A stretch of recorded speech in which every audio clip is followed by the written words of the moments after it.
Fala pessoal, tudo bem? Sou Leonardo Colim, para quem não me conhece, a gente está no nosso segundo episódio dessa editoria da Ruptura e no quinto episódio do CoFoundCast. E hoje eu vou ter o prazer de conversar não só com uma pessoa, mas também com um amigo. Tá parecendo clichê isso, já é o segundo que eu falo isso, mas o Alê, ele não gosta também que se chame ele de Ali, tá? É Alê, porque ele é de São Paulo.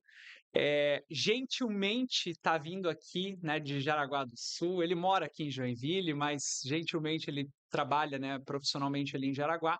E ele está aqui hoje nessa editoria nossa no CoFoundCast Ruptura, que só fala quem realmente já fez e faz. Então, Ale, muito obrigado por estar vindo aqui, viu? Imagina, Léo, eu que agradeço, como você falou, é um mix de amizade, mas também dividir aí experiências profissionais. Acho que esse que é o grande objetivo de estar aqui com vocês hoje. Colinha, tá, gente? Que o currículo dele não coube nas folhas. Olha só o tamanho da folha aqui, ó. Eu imprimi em 4 folhas aqui o currículo O desse homem aqui. importante é ter amigo, o importante é ter amigo. Vamos lá. Então, o Ale ele já teve à frente do Parque Tecnológico, lá em São Paulo. Vou perguntar algumas coisinhas relacionadas a isso. O Ale já teve à frente também de startups e hoje ele é head de Open Innovation numa empresa muito famosa, na WEG, né, mas na unidade da WEG Tintas. Então ele já andou por diversos lados da mesa, né? O Ale ele pode realmente falar que ele já teve na quádrupla hélice da inovação. E hoje o papo é exatamente esse, né? E Ale, para a gente começar assim, com um punch já na primeira pergunta, vou voltar lá atrás nas tuas andanças de diversas conversas que a gente teve, né? E em alguns lados da mesa que você também já esteve, diversos ambientes de inovação, seja no parque tecnológico, em startups e agora no ambiente corporativo de inovação. Conta pra gente essa tua diversidade de experiências, como que ela moldou essa tua visão de inovação e como que foi o estalo, o start inicial para você se dedicar para essa área que é boa, mas dá trabalho pra caramba, né, inovação. Sem dúvida. Léo, acho que de primeiro momento essa minha jornada foi sempre pivotou, né? Então vamos dizer assim, eu começo lá no varejo, então foram quase 14 anos vendendo computador numa loja de shopping, onde eu comecei com meus 14 anos de idade, porque eu queria ter mais peças de computador e aí achei a solução que era então trabalhar na loja, né? E no começo eu não tive nem salário, nada, era tudo em troca de peças. Depois tive essa oportunidade de conhecer o terceiro setor, né? Que muitas pessoas às vezes nem conhecem que existem esses ambientes. Lógico, ultimamente já está bem mais difundido esse conceito, né?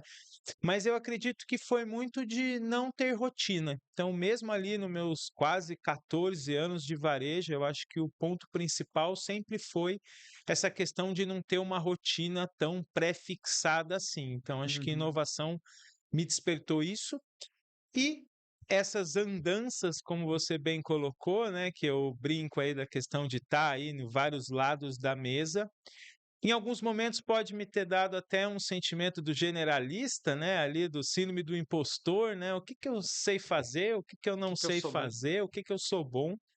Mas depois eu vim refletindo que ela te dá, você consegue navegar e ter uma visão mais geral realmente, por isso que é o generalista, né. Mas acho que a coisa interessante é ter conseguido desde a minha entrada lá no parque tecnológico, que normalmente são pessoas muito tecnológicas, são muito pessoas drivadas num perfil técnico, esse lado um pouquinho mais comercial, principalmente de gestão.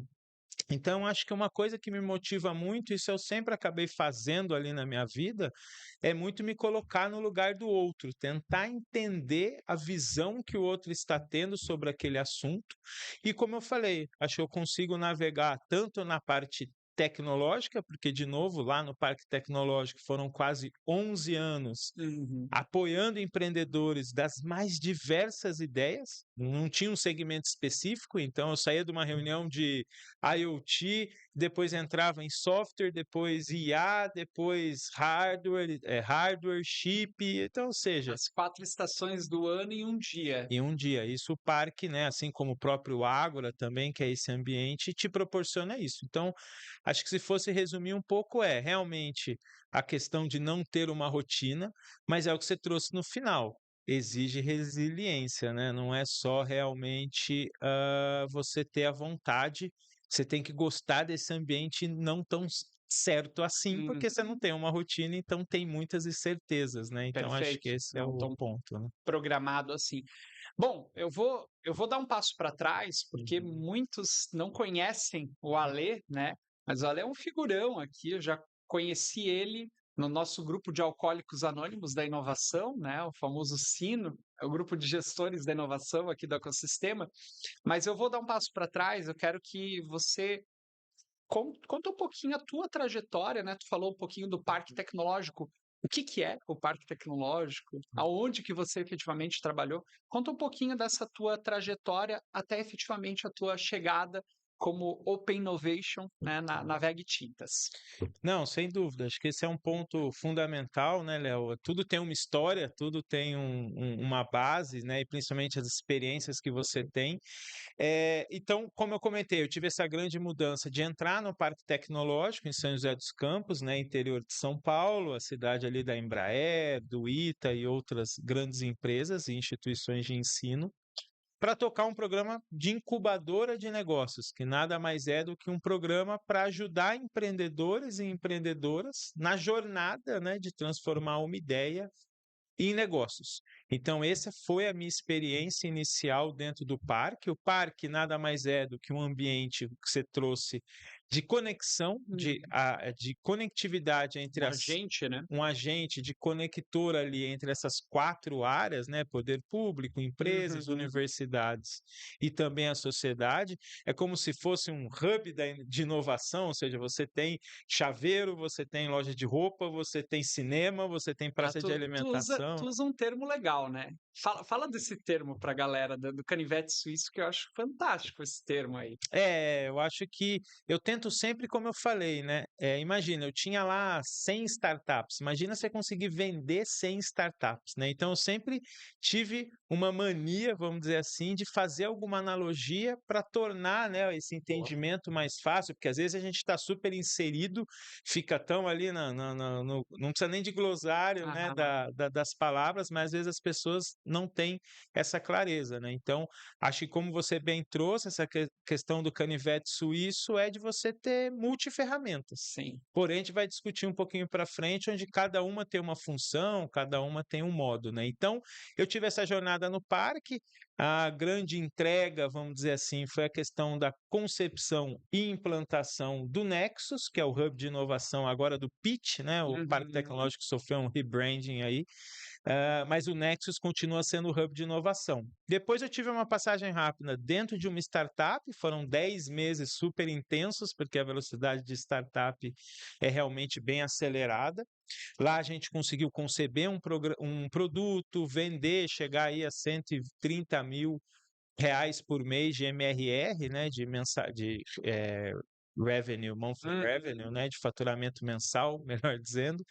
Eh, e aí caiu uma lata de tinta na minha cabeça, que aí é esse momento que eu venho Muito bom. parar aqui na VEG Tintas, mudando de cidade, realmente abraçando, mas de novo, desde a época do Nexus, né, o último programa que eu liderei a concepção foi o Nexus Corp, que era de corporates, né, um programa de conexão startups com corporações. Eu tinha o desejo, porque eu Uhum. ficava ali, né, eu falava assim, o que que você faz no Nexus? Eu fico dando nó. O nó o dia inteiro, mas nó no lado positivo. Eu pego uma ponta, a outra ponta e conecto, Uhum. né? Uma demanda, uma oferta e assim vice-versa, né? Então, realmente eu tinha essa curiosidade, porque assim, chegava uma corporação com uma dor, pô, legal, bacana, aí eu ia lá, achava uma startup, uma ou duas, que, nossa, cirúrgica, né? Atende aquela demanda. E, pô, conectava e muitas vezes a coisa não andava. Então, eu tinha essa curiosidade de conhecer o transatlântico ali, Aham. vamos O dizer, outro por lado da dentro, né? mesa, né? Como eu falei, eu gosto de ter um pouco essa eu acho que o ser humano acaba cometendo um erro muito forte, que é julgar aquilo que ele não conhece. Né? É muito fácil você falar, pô, uma corporação não faz isso. E hoje eu vejo que a WEG é uma empresa listada na bolsa, então assim, não dá para você deixar coisas tão soltas, você tem ali coisas mais complicadas e sensíveis, diferente Uhum. de uma startup ou de uma empresa menor, que a decisão está sempre passando pelos fundadores, já uma grande empresa Perfeito. não. Então, acho que a trajetória, tentando resumir, esse desafio era um momento super bacana nessa startup, a gente tinha acabado de Uhum. fechar um contrato com o Burger King, que foi um contrato É, que mudou, né? eu lembro dessa história que você me contou e até tenho uma pergunta para isso. Mas eu fiquei curioso porque eu fiz a tarefa de casa, né? O Ale me mandou esses dias que a gente estava conversando antecedente ali ao podcast, um artigo dele. Eu já tinha lido esse artigo, mas eu reli É. antes da gente fazer a nossa pauta aqui do podcast. E aí, lá no teu artigo, né, você comenta que a inovação ela deixa de ser um projeto especial para fazer parte da estratégia dessas companhias. Eu achei isso fantástico, né? Os exemplos que você dá, isso é bem interessante. Mas um ponto que me chamou muita atenção foi essa tua mudança, né, na tua carreira, porque você está lidando com uma cultura muito mais imediatista, onde você consegue muitas vezes ter a decisão muito a curto prazo, né, que é o caso de uma startup, para lidar com uma corporação muito mais robusta, como você trouxe o exemplo, eu gosto muito da analogia do transatlântico, né? Onde você tem coisas mais demoradas, burocráticas para serem tomados. Só que, ao mesmo tempo, você tem um pensamento mais estratégico, por outro lado. Comenta um pouquinho como é que foi essa tua mudança, né? Desse pequeno barquinho, ou jet ski, talvez, para esse transatlântico, e comenta também em relação a essas as entregas, né, efetivamente, como que do lado de lá você via as entregas na Nexus e agora você vê as entregas efetivamente na VEG Tintas, né, em relação àquilo que te compete, que é Uhum. a área de Open Innovation. São mundos diferentes, como eu falei, a complexidade desses mundos são diferentes, né? Então, realmente, como eu comentei, você está numa startup, ou você até mesmo num parque tecnológico, onde a gestão, o seu contato com os decisores é muito próximo, Uhum. tende a velocidade ser muito maior e, logicamente, uma startup, dependendo também do tamanho dela, porque a startup que eu estava é uma startup que é referência em soluções de software de experiência do cliente, então tinha um nome a zelar, a gente precisava, logicamente, não era tão vamos de qualquer jeito, ou vamos Uhum. entregar, vamos correr todo o risco possível, mas a régua é menor, e como eu falei, acho que a grande diferença é a quantidade de pessoas que você tem que convencer e áreas. Hum. Né? Então, por exemplo, no próprio Parque Tecnológico, também eu era líder da área de empreendedorismo. Então, Uhum. acima de mim, eu tinha o diretor-geral do parque. Então, vamos dizer que é uma pessoa que você tem para convencer. Já numa startup, eu já estava conectado aos founders, porque essa startup nasceu dentro do Nexus, então o nível de confiança era muito grande. E não adianta querer achar que isso vai ser igual numa VEG, né? Você tem comissões, você tem para toda ideia lá, Alçadas, comitês, exato, comitê, hierarquia. diretoria para passar. Então, o que eu percebo é o seguinte: o que eu tive que controlar muito é a ansiedade, né? Porque eu sou muito movido à execução. Não que eu não fazia o planejamento, mas é que antes esses ambientes exigiam um planejamento mais simples. Não sei se é a Uhum, melhor palavra, mas uhum. você conseguia Simples, mas validar. não simplista, Exato, talvez, né? exato. Aham, Você ok, conseguia fazer mais microtestes, talvez. perfeito. Então você tinha um baseline e aí você ia validando a E do direção. lado de cá você tem que controlar um pouco mais esses riscos, porque a Exato, gente não está falando exato. de um Mas o que eu ambiente tão controlado assim. não é um ambiente tão controlado e como eu falei, essa questão da autonomia. Então, mesmo o meu diretor executivo, ele também tem outras pessoas, não é uma autonomia 100%, né? Mas hoje eu consigo ter já, principalmente o canal, do que eu converso muito com os gestores, como você brincou do Sino, né, que é esse Uhum. grupo de gestores de inovação, que é um grande divã ali, né, que a gente troca. Esse é o maior desafio dentro de uma corporação, você ganhar voz, você ganhar preferência nas agendas, né, que são complexas dos tomadores de decisão. Então isso, desde o início eu Boa. consegui construir, mas o quê? Levando também projetos relevantes, porque você já não tem muitos créditos, e ainda se Sim. o que você leva não é algo extremamente relevante, então a gente foi conquistando. Agora, tem um lado que eu estou vivendo agora, porque um projeto que a gente está trabalhando há 2 anos, ele enfim foi para o mercado agora, que é o seguinte, o transatlântico, meu amigo, também na hora que alinha, os números são São relevantes. big numbers, né? Big numbers. Uhum. Então, assim, você tem todo, como eu falei, esse é um projeto de 2 anos, testando, alinhando, convencendo, conseguindo fazer a interface, porque é um projeto com uma startup de tecnologia, uma deep tech, uma Uhum. hard tech, mas mais a questão deep tech. Só que é isso. É um projeto que a gente tem uma estimativa aí na casa de milhões no primeiro ano. Então, assim, como eu falei, é, o transatlântico tem as suas complexidades, porém, se você saber usar bem essa máquina e essa robustez, os Você números, a usa hora a que a favor. linha vai ser. Porém, é o que eu falei, o transatlântico tem que estar querendo também te abrir esses canais, né? Então, Até esse é um ponto. aproveitando, nem estava na pauta isso Uhum. aqui, mas em relação à cobrança, né? Porque, de certa forma, você está executando ali um projeto, a gente vai entrar nessa onda ali da execução. Eu gosto muito sobre isso, a Uhum. gente tem falado bastante sobre isso, inclusive no próprio Sino, mas eu queria que você trouxesse para a gente assim.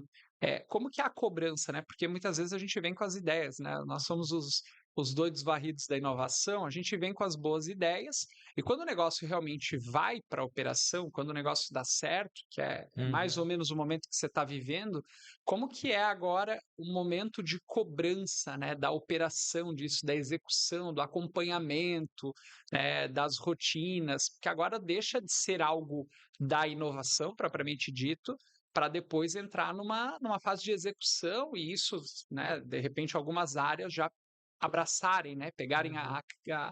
herdar, né, a criança ali. Como é que é isso para ti agora? Porque isso é rotina, né? Quebra um pouco daquela coisa só da inovação, mas começa a fazer parte de um processo, de um fluxo, de uma rotina. Como é que é isso para ti, Ali? Ali, Ale, porra, Ali aqui, aí não dá. é que aqui no Sul é engraçado, né? Ele brincou que eu sou de São Paulo, é porque aqui no Sul é engraçado, é que eu tenho que pôr o acento, né? Ali, Bom, vamos lá. Eh, Acho que uma coisa que ajuda muito é trazer essas áreas desde o começo. Acho que, baita dica. né, muito que a gente vem conversando com outras áreas de inovação é que às vezes deixa para envolver áreas como vendas, suprimentos, jurídico, lá quando o pacotinho está pronto. E uma coisa que eu aprendi muito no Nexus é o tal do pertencimento, né? As pessoas, quando elas têm o sentimento de pertencimento, ou seja, não é só da inovação, é um trabalho conjunto realmente. Eu sei que às vezes o discurso é bonito, mas, gente, isso tem que aceitar. A inovação é um meio, não é? Ele é resultado, ele tem resultados, mas ele tem que muitas vezes estar inovando para outros departamentos, viabilizando outras atividades e principalmente resolvendo dores dos outros, né? Então eu falo que esse é um sentimento, gostar de resolver problemas e não necessariamente seus, né? Então, Uhum. essa questão dentro da corporação, então, desde o início nesse projeto, por exemplo, é o envolvimento.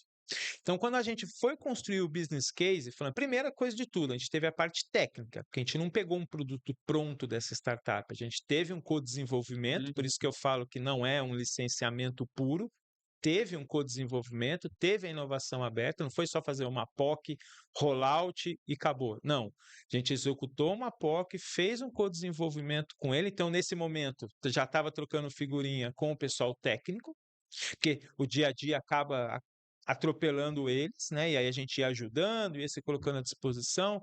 Eu brinco muitas vezes que o nosso papel é meio burrinho do Shrek, né? Fica no, tá chegando, já chegou, falta muito, né? Então acho que eu falo que é bem, o Shrek é um bom filme, porque Aham. é tanto o burrinho do Shrek como o Gato de Botas com aquela carinha, pô, e o meu projeto? Você não vai olhar, né? Então assim, eu brinco muitas vezes disso. Então, trouxemos a parte técnica, mas ao mesmo tempo a gente já inseriu o pessoal comercial. Legal, a coisa tomou uma proporção, tem Mas ao potencial, né? mesmo tempo aí, desculpa até te Não, interromper, imagina. mas ao mesmo tempo aí você tem que tomar cuidado com a frustração, por outro lado, né? Porque se Ah. o negócio não dá certo lá na frente, Meu você amigo, trouxe quantas áreas, é, né? eu falo que o projeto de inovação é um serrote, né? Você dorme irado, acorda decepcionado, almoça feliz, é quase uma vida do empreendedor, Eu né? adoro as analogias da Lê, tá? Por isso que ele tá aqui nessa mesa, porque as analogias dele, gente, é um MBA de inovação. Quem quiser, na verdade, é o MBI, na verdade, né? É quem quiser fazer um time, né, gerir um time de inovação, cara, ouve esse podcast antes, conversa com a Lê, vem fazer parte do Sino, que é a melhor Ajuda, coisa. ajuda, ajuda. Vai lá, desculpa, vai lá. Mas aí, o que que acontece? Cara, é uma montanha-russa de emoções, né? Então, é por isso que até a nota fiscal desse produto chegar, que ainda já tem os pedidos, mas ainda, né, vão Uau. ser faturados. Mas assim, a gente sempre fica com aquele sentimento. Então, acho que esse é o ponto, né? Eu acho que eu brinco muito que decepção, Uhum. né, ele é o delta entre expectativa e realidade. O delta disso se chama decepção. Então, ou seja, esse alinhamento, olha, é uma iniciativa exploratória. Então, lá Uhum. a gente acaba dividindo projetos. Alguns projetos são exploratórios, é Perfeito. exploração tecnológica, e outro já é implantação. Então, você me comentou de o que que é cobrado nosso. Uhum. Nos projetos de exploração, a gente usa um KPI, que são perguntas respondidas. Exploração, necessariamente você não vai ter payback, você não vai ter coisas claras, você está realmente explorando. Então, Perfeito. muitos Legal. projetos nossos, Legal isso. o KPI acaba sendo o número de perguntas que a gente respondeu. Já projetos de implantação, esse, Léo, não tem. É nota fiscal, é payback, ok. Como eu falei, desse projeto a gente construiu o business case, mas não o Alexandre na sala dele, lá no ar-condicionado, achando que esse produto é bom, que ele é incrível. Não, não. Chamei vendas, fizemos visitas a alguns potenciais clientes para entender se realmente se existisse um produto assim eles comprariam, né? Apesar de não ser a melhor, né? Eu digo que validação de problema nunca você faz pergunta no futuro, né? E Aham. sempre no passado, né? Então, você compraria uma Ferrari? Compraria, mas eu não validei nada, né? Eu compraria, mas eu não tenho dinheiro para isso. Então, a pergunta correta é: quanto custou o último carro que você comprou? Né? Então, ou seja, não que seja Muita dica. essa é uma dica importante. Isso a gente Uhum. batia muito para as startups lá, né? Às vezes perguntas de validação no futuro, Isso né? vale para. Acho que é uma baita de uma dica, porque ela vale tanto para grandes corporações quanto para startup que está Startup. iniciando. Legal. Principalmente porque a grande corporação muitas vezes tem dificuldade de ter o contato com o cliente direto. Isso é um outro item que você me perguntou do parque tecnológico, Solux Uhum. versus ali Uhum. a grande corporação. Dependendo, né, o caso da VEG ainda, que é B2B, né, ou seja, Uhum. é, eu não tenho ali um contato direto com o cliente final, né? Muitas vezes a nossa tinta vai no produto de alguém Para chegar até B2B, o que aí mercado. sim vai chegar no consumidor final. Então, acho que essa questão de construir o business case de alguma. Agora, é normal, né? No começo, até o pessoal começar a ver vantagem, é aquilo, gente. Todo mundo tem tempo para tudo, né? O dia tem 24 horas para todo mundo. Mas você tem que priorizar. Então, ali que eu brinquei do gato de Uhum. botas ali, e às vezes fazer aquela carinha de, pô, me prioriza. Então, assim, não é questão que eu não tenho tempo. Quando as pessoas veem valor ou que vai ajudar a resolver alguma coisa, ela vai te dedicar tempo. Pode ser ou não o perfeito, mas um pouco ela vai. Então, esse é o grande desafio, é esse convencimento interno, né? Por isso que eu falo muito para as startups de cuidar muito bem desse sponsor. Uhum. Quando você constrói um sponsor dentro de uma corporação, anda junto com esse cara, né, ajuda ele, porque ele vai ter algumas informações que ele vai precisar, porque ele é quem está te vendendo ali o tempo inteiro. Então, assim, acho que a grande São os questão é aliados, essa. né, da É, inovação, né? é. Legal. Baita de um case. Até aproveitar que você falou das Lux, e aí eu quero aproveitar essa temática, porque a gente já trocou algumas ideias em Uhum. relação a isso, né? E você saiu num momento bem interessante, né? Tu saiu num momento onde chegou a aumentar o faturamento em 36 Sim. vezes ali mensal, né? E conquistaram clientes ali como Burger King, Via Varejo, né? Comenta um pouquinho daquilo que vocês trabalhavam, né? Principais detalhes, tanto na parte da venda, da operação, detalhes, né? E eu gosto muito dessa coisa do detalhe, porque é no detalhe que a gente cativa as coisas. Então comenta aquilo que vocês trabalhavam da cozinha para dentro, no back office para dentro, que vocês conseguiam conquistar mais clientes, mais faturamento, mais crescimento e que fazia realmente uma diferença assim perceptível. Acho que é aquela frase que vai ficar sempre um clichê, né, que é a questão de atender realmente a dor do cliente. Muitas vezes você tem que entender, não é o produto em si, quer dizer, com certeza não é o produto em si, mas às vezes não é. A gente teve que aprender muito, porque quando a gente lançou esse produto, nós imaginávamos resolver uma dor. E Uhum. no fim a gente foi descobrindo que não necessariamente essa era a dor que as pessoas queriam resolver. Então, o que você Mas vocês comentou, tinham né? algum tipo de apego?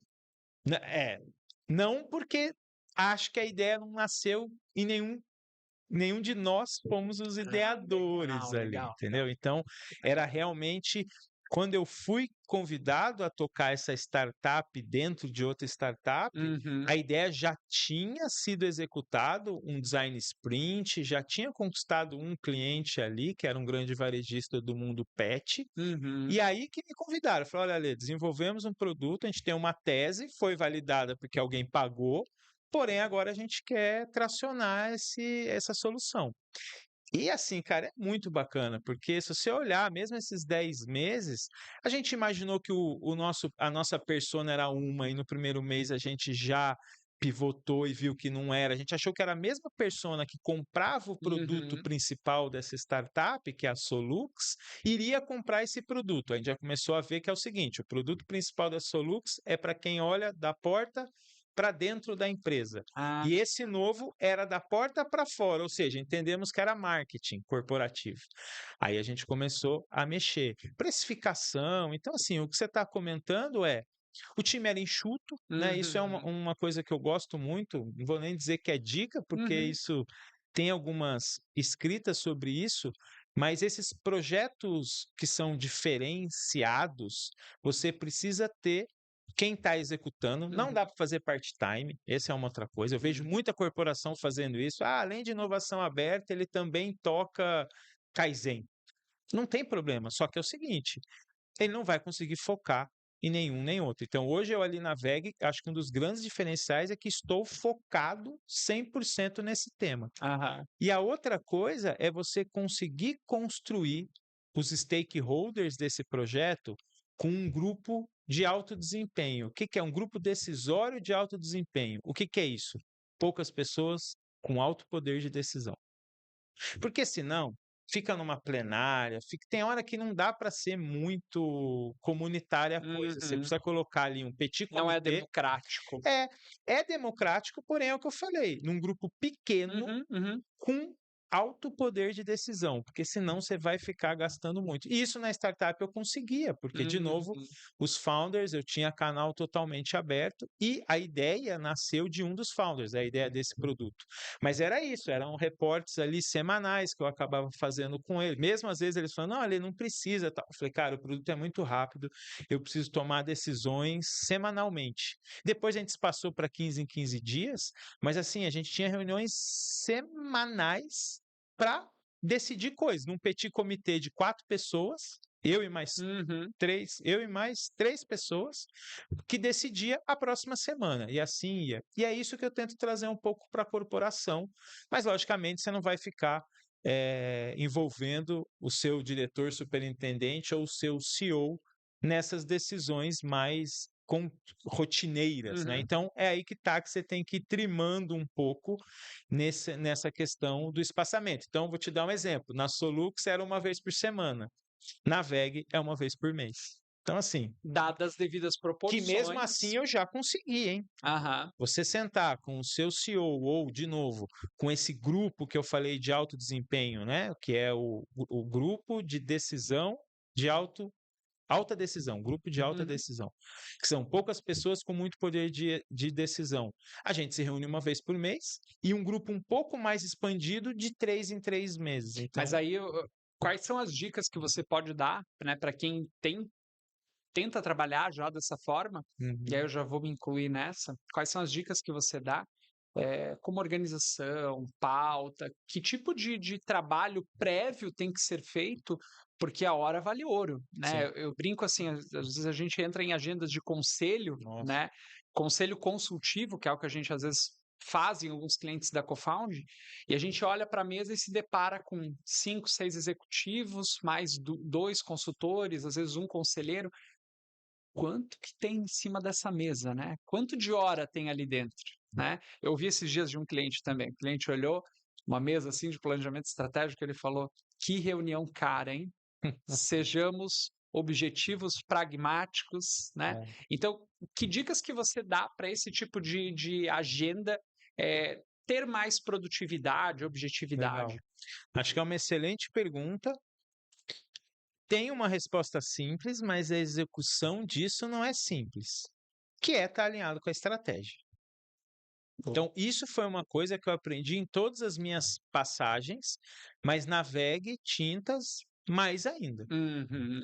Então, se nós estamos num momento, por exemplo, de expansão internacional, vai adiantar eu querer falar de coisas que não pensam globalmente? Então, esse business case que eu comentei desse projeto agora, que a gente comentou um pouquinho antes, o business case dele não foi só o Brasil. Ele não vai começar global, mas Uhum. ele vai ter fases, porém, o pensamento é global. Legal. E um outro item que a gente estava falando do canivete suíço. Pô, cara, eu queria estar com todas as ferramentas afiadinhas e funcionando. Eu queria estar também com CVC, CVB. Só que você tem que saber o que o momento, ou melhor, o que a estratégia demanda para você chegar lá. Então é o que eu sempre brinco do canivete suíço. Ele tem a tesourinha, ele tem o saca-rolha, ele tem o canivete. Dá para abrir uma garrafa de vinho com o canivete? Dá, mas você vai sofrer muito mais do que com o saca-rolha. Porém, cada negocinho desse funciona de um jeito. O canivete você normalmente vai fazer assim, o saca-rolha você tem que fazer assim. Então, entende o que eu falei de você, ok, tem um canivete suíço, todos precisam estar em níveis iguais? Não, como eu bem comentei. Talvez o nosso radar, talvez não, inicialmente o nosso radar está muito mais forte para M&A Uhum. do que CVC, do que Uhum. CVB. Há problema? Não, você só não pode largar esse assunto esquecido e você vai trabalhando na maturidade dele. Porém, a sua prioridade tem que estar, como esse exemplo que eu dei, de uma POC, de pegar a coisa que está no mercado e vamos escalar. E, Léo, um dos grandes aprendizados e o que me está dando mais gosto atualmente, assim, o que me anima, é como aquela historinha, a hora que a gente está conseguindo achar esse caminho dentro da VEG Tintas, 1 mais 1 não vai dar 3. 1 mais 1 vai dar 6, vai dar 10. Esse é um exemplo que eu falei desse Uhum. projeto que a gente fez. Então, só que cada lado tem. Não é fácil. Você acha que foi fácil? Tá ali do lado do empreendedor Convencimento. e tá do lado da corporação. Então, essa tecla SAP, né? O que a gente falou do Uhum. transatlântico com o botinho inflável. Então, acho que é muito essa questão. A dica de ouro, que, de novo, acho que não é questão de dica de ouro, porque ela é simples, mas a execução é você ter a estratégia clara. Porque o que a gente fez lá? A gente entendeu a E eu estratégia, acho que né? esse é um ponto muito, muito oportuno, né? A gente está falando de uma empresa que é uma grande corporação, né? A WEG está na bolsa, é uma SI, né? Toda aquela coisa. Muitos dos nossos ouvintes aqui, né? Às vezes podem ser startups ou até médias, pequenas empresas, né? Microempreendedores individuais, mas eu acho que serve para qualquer um. A estratégia, ela tem que estar clara para qualquer empreendedor, seja um Sim. pequeno empreendedor. cara, para onde que eu vou? É o mapa, né? A gente usa muito essa analogia, né, num planejamento estratégico. Recentemente a gente fez o planejamento estratégico, está em momento de Tá. planejamento estratégico do Sino, né? Estamos conduzindo ali pela Cofound, mas é entender que tudo é muito legal, dá para fazer CVC, CVB, dá para fazer um monte de coisa. É um parque de diversão, né? A questão é o que eu vou priorizar. E a gente sempre fala, bons planejamentos estratégicos é muito mais sobre dizer não do que dizer sim, Sem dúvida. né? A gente precisa saber mais sobre o que a gente não vai priorizar do que saber o que a gente vai priorizar. Então, acho que é um bom exemplo, porque a VEG sempre foi uma referência de planejamento estratégico, está onde está muito do mérito dos fundadores, né, da corporação, mas muito por ter essa visão muito clara, né, para onde quer ir.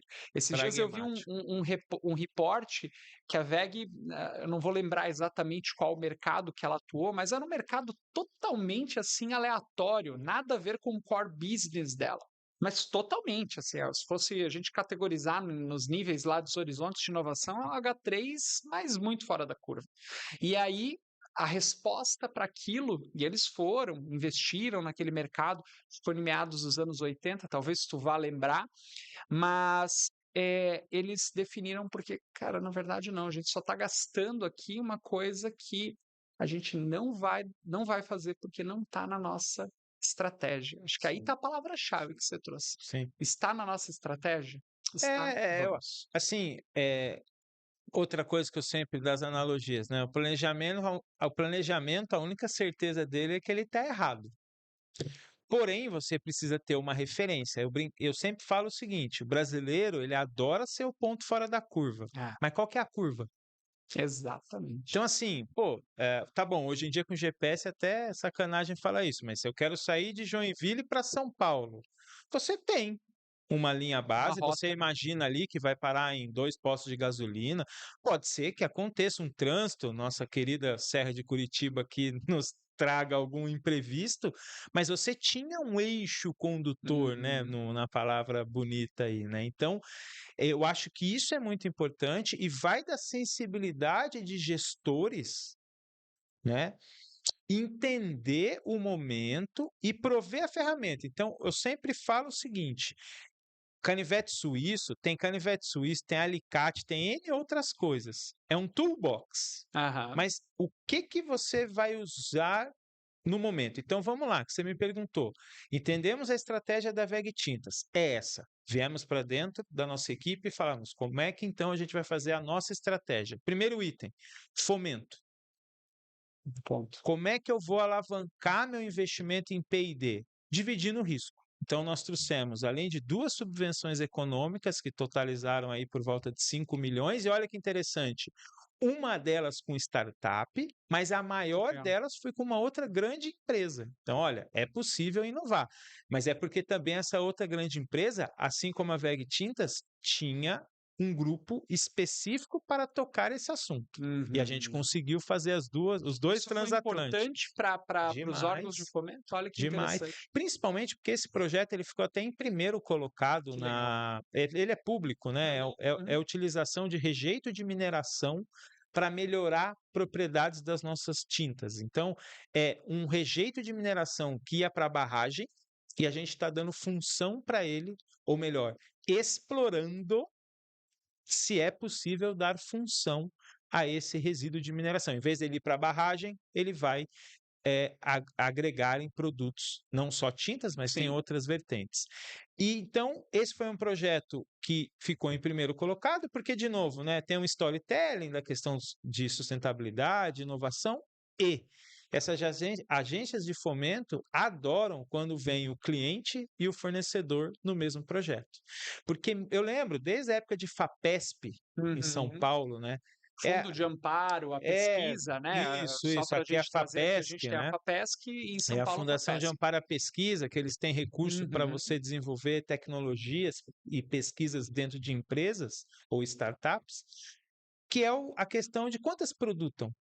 quantos desses projetos de tecnologia geram, no fim das contas, a nota fiscal, né? Legal. Então, esse é um ponto importante. Então, a gente entendeu, olha, para a gente se posicionar, a gente vai ter que trazer fomento.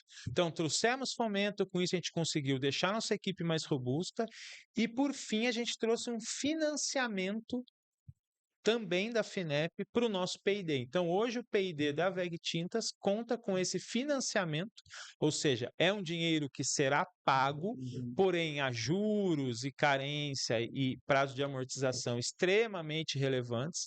E aí eu acho que foi nesse momento, Léo, que mudou um pouco os olhares. Falou, opa, esse pessoal... E me deu ferramentas, não é para errar, tal, mas Sim. começou a me dar, ó, peraí, vamos dar Te um dá pouco... pista, né, para você Isso, correr. é É legal esse ponto, estava anotado aqui para a gente conversar sobre fomento, e fomento é uma coisa que talvez as empresas, né, que alguns empresários que estão nos ouvindo não acessam, né? Acho que é um tópico bem interessante. A gente tem aqui FAPESC, FINEP, Embrapi, diversos outros, né, recursos de fomento.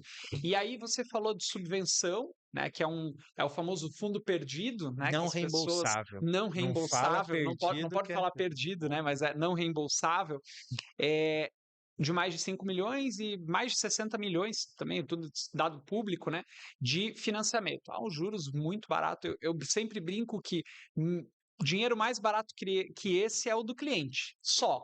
Né, o restante, cara, isso é um dinheiro muito barato e dá pista para a gente correr como inovação. Mas se pudesse dar algumas dicas para quem está em busca, para quem quer, né, ter essas captações de fomento, qualquer diversos órgãos aí, dá algumas dicas para nós, para esses empreendedores, né, para os gestores de inovação, que Uhum. você possa passar, por favor. Acho que, Léo, o primeiro ponto é não faz sozinho aquilo que você não sabe. É que a Boa gente dica. tem uma mania de procurar advogado só depois que deu o problema, e não na hora de Muito bom, construir o projeto, né? Então, muito bom. tem muitos profissionais individuais ou profissionais em já médias e grandes consultorias para te ajudar. De novo, nós não utilizamos porque já era do conhecimento tanto Uhum. da minha equipe como da própria WEG, então a gente não usou, né, um ator externo. Mas se não tem, Tranquilamente, mas se tranquilamente. não tem alguém interno, Para você ter uma informação, dentro dessas melhorias, a gente conseguiu aumentar a lei do bem, é outro incentivo que outro muitas incentivo. empresas Lei da não usam, né? informática, Lei da informática, que você precisa estar em lucro real é, para conseguir acessar. precisa ter lucro, Esse é lucro importante. real, né? Você consegue abater de 60% a 80% do que você gastou em P&D, você consegue descontar do imposto de renda da pessoa Uhum. jurídica, por isso que precisa ter lucro. A gente aumentou em 30% o valor que a WEG Uau. Tintas apontou. E o que eu quero estar trazendo com isso? A própria WEG, que já é muito bem estruturada, esse ano contratou uma consultoria externa para de novo fazer um check se a gente está conseguindo. Se Uhum. a gente que eu falo não WEG Tintas, se a WEG e as unidades de Uhum. negócio dela estão conseguindo usar ao máximo esses incentivos. Então, PDCA. então mesmo a WEG, que já tem uma competência com esse tema, está chamando um ator externo para ajudar. Então, a primeira dica: não faça sozinho aquilo que você não sabe. 2, alinhar com a estratégia. Com isso, você definir um planejamento, mas ponto importante, Léo, com quick wins, que são ganhos de curto prazo, médio e longo. Eu tive ótimas discussões com outro gestor de uma grande empresa da região disso, porque eles fizeram um hub só olhando H3. Eu Uau. falei, uma hora alguém vai chegar para você e falar, cara, como que isso aqui para de pé? Aham. Então, assim, ou ficava também, isso é um aprendizado da Solux, tá? Você tem que vender. Eu percebo que muitas empresas fazem. Você viu como eu falei? Eu fui no cliente lá ver se esse produto que a Uhum. gente estava desenvolvendo. Porque é o seguinte: tem muita gente que às vezes fica numa posição que, ó, eu vou construir o pacotinho, depois que eu construir o pacotinho, aí eu entrego para vendas, e aí ele vai vender. E eu tive várias conversas com esse gestor. Eu falei, cara, ele não vai vender.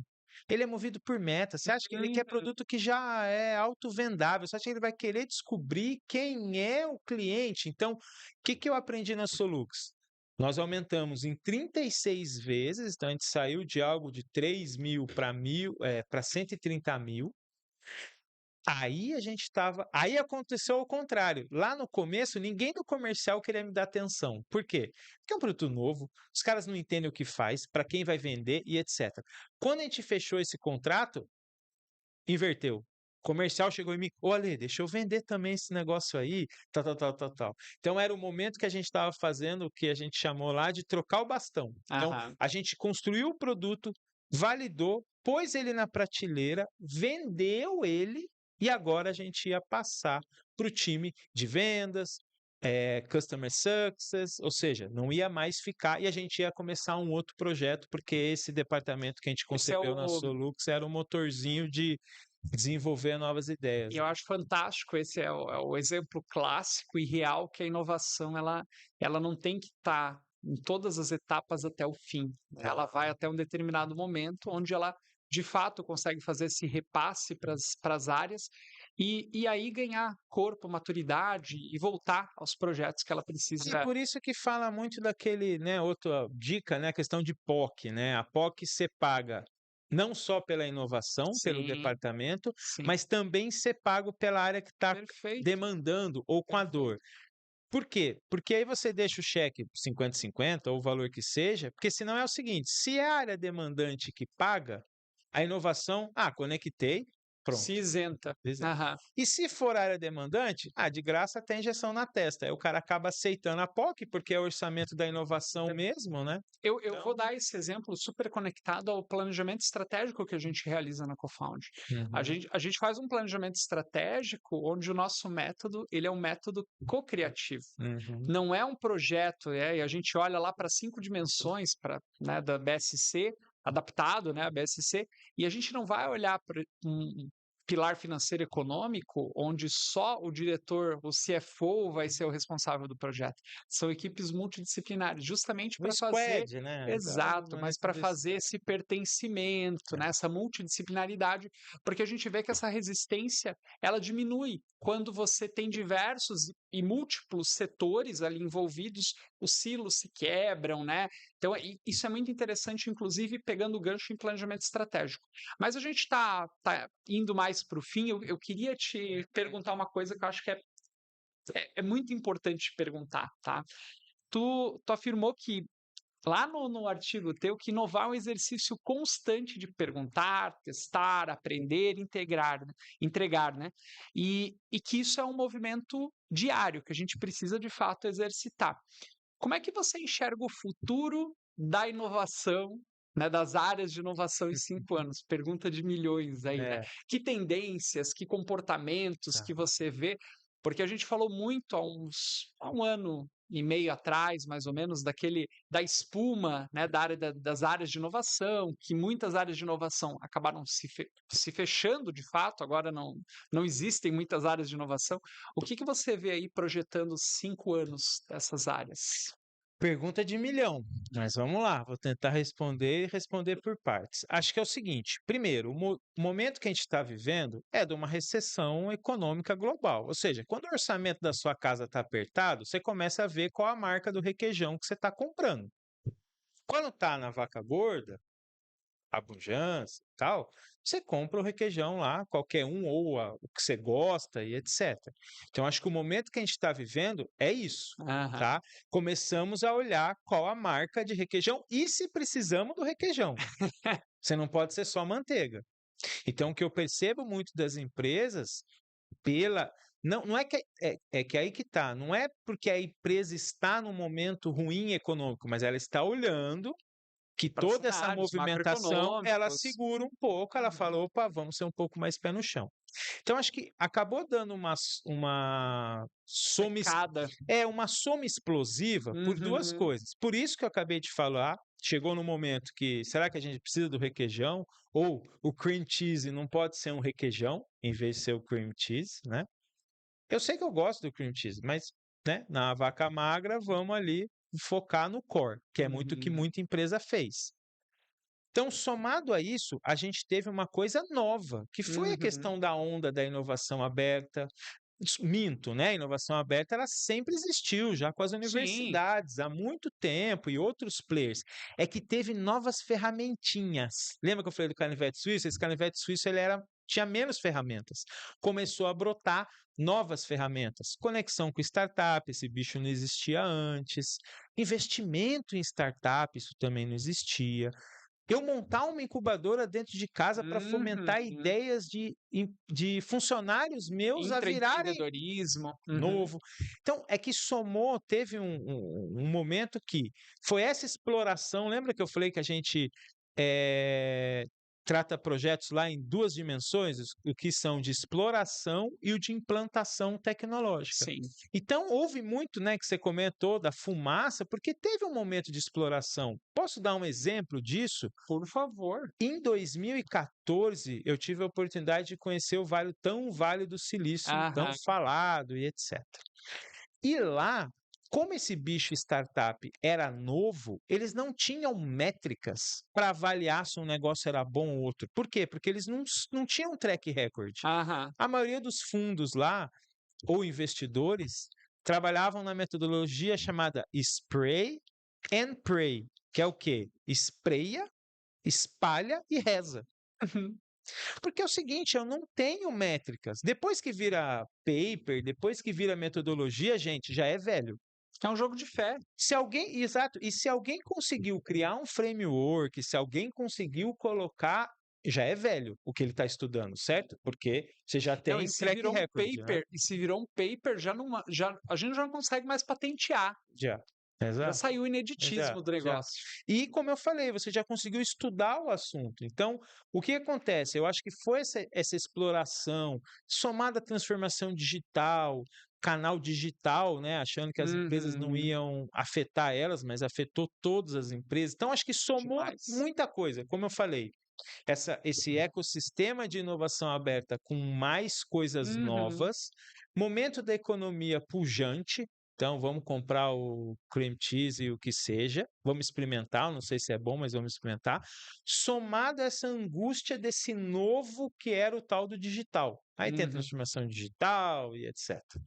E aí agora a gente vem num outro momento onde o cenário mudou, então muita coisa foi exploração, não deu certo, então a fumaça faz parte, porém aquilo lá que eu falei, será que eu tenho que continuar com o programa CVB? Aí combina com Selic alto, o cara vai olhar, não, Não, peraí, eu vou ter aqui a minha carteira de investimentos está rendendo exato, mais, né? exato. Aí Opa, pera estagnou. lá.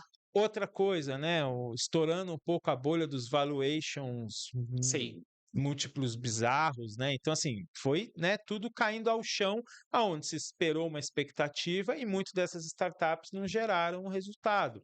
Outra, muito desses programas de inovação aberta prometendo certas coisas e acabou. Então, não é culpado, né? Então, o cenário que nós estamos hoje é retração, Aham.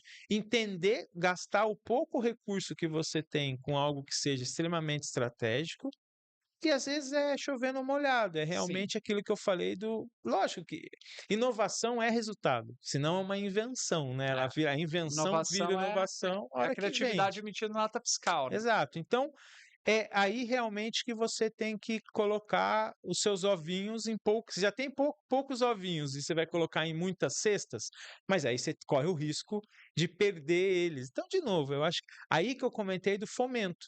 A gente multiplicou os nossos ovos, Legal. né? Então, em vez se eu tinha, por exemplo, o recurso que eu tinha para POCs, eu transformei R$ 1 em R$ 4. Uhum. Então, o que eu falei, eu multipliquei os pães. Então, eu tinha poucos ovos, porém agora eu tenho mais porque a gente conseguiu trazer o fomento, Você tanto olha de como financiamento. futuro ali essa linha de fomentos como algo que Sem possa dúvida, subsidiar sem bem dúvida. essas áreas de Principalmente, inovação? como você falou, uma época que a taxa Selic está alta e etc. E, Sim, de novo, dividir risco.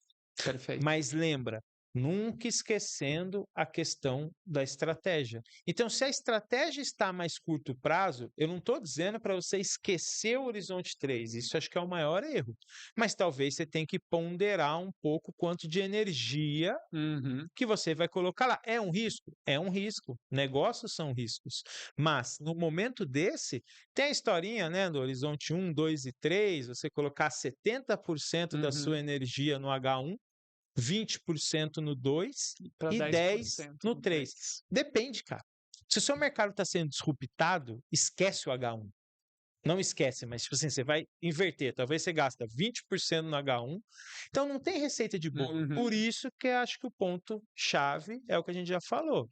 Estar alinhado com a estratégia, Dividindo o risco. dividindo o risco e usando as ferramentinhas do canivete correto. Perfeito. E como você tem experiência de muitas outras empresas, fazendo benchmark, entendendo, será que é financiamento? Será que é POC com startup? Será que abriu uma ICT, que agora é outra onda que eu venho sendo acionado aí, em termos das empresas abrirem ICTs, também pela questão de incentivos. Uhum. Mas eu acho que eu até vim no carro, eu voltei do carro do Startup Summit esse fim de semana refletindo isso. Porque o painel que eu fiz parte lá era questão de conexão de PTEX, etc. Eu acho que não é só incentivo, viu, Léo? Eu dei uma refletida. Será que não é também criar o organismo correto para receber essas deep techs? Porque realmente, se você coloca Possivelmente. essa deep tech no sua máquina de moer carne, que é o dia a dia, talvez isso triture-se. Então, você talvez Aí o navio cria afunda o jet ski, né? o jet ski, talvez você criar um ambiente correto Sim. para aquele tipo. Mas, de novo, tá? Ponto-chave. Tá alinhado com a estratégia. O que eu brinco é o seguinte: diga para onde você vai que eu vou varrendo. Então, assim, diga para onde você quer ir. E eu quero ser um habilitador, eu quero ser um acelerador, eu quero ser um apoiador, não sei qual palavra bonita você quer usar, mas eu quero ser uma ferramenta dentro desse conjunto para chegar lá. Se não, a sua prioridade tende a zero. Tende a zero. Maravilha. E assim, tá sendo um MBI, eu tinha falado isso, né? Só que se deixar aqui, a gente fica até. A produção Vamos tá aqui embora. já me olhando, né? E se deixar aqui, a gente fica até 10 horas da noite conversando, né? Que tá bom, o papo é muito bom sempre com a Lê. Mas eu quero, para finalizar o nosso papo, né? E aí eu quero convidar depois o Ale para outras rodadas, porque a gente não acabou, gente. Tem muito mais coisa para a gente falar. Ale, se você pudesse dar sintetizar em uma palavra, ou uma palavra difícil pra caramba, ou uma frase, né? Vai pensando enquanto eu vou falando aqui para ti. Para aquelas pessoas que buscam criar negócios com impacto real, com impacto de verdade, que dica que você daria? Mas assim, tenta sintetizar em uma palavra ou uma frase. O que é talvez a ferramenta do canivete suíço que essa pessoa precisa desenvolver? Talvez essa seja a maneira de mais expressividade para a gente Boa. trazer. Uma palavra é quase impossível, Quase mas uma impossível. frase eu vou tentar. Complementariedade, ou seja, busque se conectar ou formar sociedade com pessoas complementares a você, vírgula. Uma startup ou uma empresa sem cliente é apenas um hobby. Então, é a história bonita do cliente no centro, que problema você está resolvendo, de quem ela quer resolver e assim sucessivamente. Então, uma frase um pouco mais longa é: procure complementariedade e pessoas complementares, né, dentro da sua sociedade. Isso foi problema real conectado com um problema real com pessoas que podem se juntar. E esse é o meu maior aprendizado dentro desses 11 anos lá do Nexus, acompanhando aí mais de 1.000 empreendedores. Startups com um time complementar e com uma clareza de qual problema eu vou resolver, as chances de sucesso eram bem maiores. Não é fácil a jornada, Não. mas Ninguém disse que é. facilita. Não, mas facilita, né? Então, se conectar, realmente complementariedade e, por fim, uma startup ou uma empresa sem clientes é só um hobby. Ou seja, focar no cliente, focar no que você está resolvendo. Se querem resolver, porque às vezes tem problemas que as pessoas não querem resolver, né? E se elas estão querendo pagar para resolver aquele problema. Então, assim, acho que tentando sumarizar não numa palavra, mas numa frase mais curta, essa seria aí minha dica aí para o pessoal que está Baita iniciando. aprendizado. Ale, cara, eu quero super te agradecer pela parceria. Agora ficou longa aqui a mesa para a gente se cumprimentar. Mas brigadão mesmo, né? Sei que tua agenda é super concorrida, mas valeu muito a pena aqui a nossa conversa. E quero fazer um convite também para o pessoal que está ouvindo a gente no YouTube, no Spotify, a gente falou muito sobre estratégia, né? E aí acho que tem um tema muito legal para a gente falar sobre estratégia, que é o nosso e-book de planejamento estratégico, que é um e-book muito legal na prática de como elaborar um bom planejamento estratégico, um planejamento estratégico de sucesso. A gente entrega, inclusive, muito dos casos e daquilo que a gente aplica aqui de forma real na Cofound com diversos clientes que já passaram e ainda estão em processo de planejamento estratégico. Amanhã, inclusive, a gente está em planejamento estratégico aqui no Agroatech Park com uma dessas empresas. E eu convido você que está ouvindo a gente parar um pouquinho, né? Está finalizando já. Já vai lá no nosso Instagram, CofoundBR, entra lá nas mensagens e manda para o nosso robozinho, o 20, né, o nosso robozinho do Instagram, a palavra estratégia. Pode mandar com acento, sem acento, enfim, ele é uma IA bem treinada para isso e ele vai te mandar lá o nosso e-book de planejamento estratégico de sucesso, tá bom? Então, esse foi mais um episódio do Ruptura com o nosso papo do nosso querido amigo aqui, Ale Barros, da VEG Tintas. Um abraço, pessoal, até a próxima.